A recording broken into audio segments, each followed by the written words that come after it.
In today's video, I'm going to teach you how to view Product Breakdown 2026, step by step. By the end, you'll know exactly where to find your usage details in Grafana and how to focus on a specific product with a clear month-to-month comparison. First, head to grafana.com and open your organization's workspace.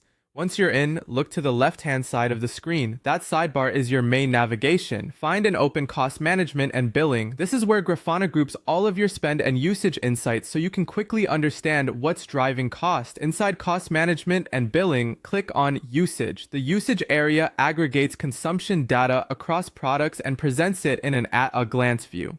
Give the page a moment to load if your dataset is large. If you don't see this option, it may be due to permissions or plan level. Reach out to your administrator if needed. Within the usage page, locate the Product Breakdown section. This is the centerpiece of what we're covering today. Product Breakdown organizes your usage by product, helping you identify which services contribute most to your overall consumption. It's especially helpful for budget reviews, team chargebacks, or simply monitoring trends as your deployment scales. You'll typically see all products selected by default. Click on All Products to open the product selector. From here, choose the specific product you want to view. For example, select Logs if you want to focus on logging usage only. This filters the entire view so the charts and totals reflect that product, removing the noise from other services. Next, set the time frame so the numbers are meaningful for your reporting cadence. Click on Month to Date near the top of the page to open the date picker.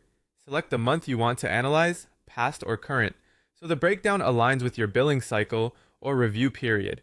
After selecting the month, choose a comparison period using the Compared With option.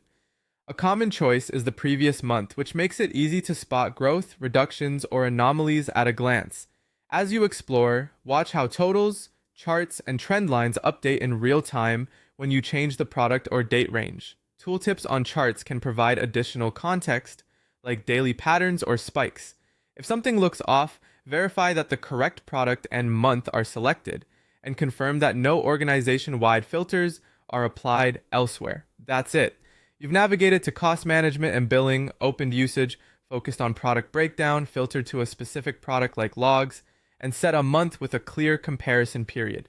This simple flow gives you a reliable, repeatable way to monitor product level usage and make informed decisions.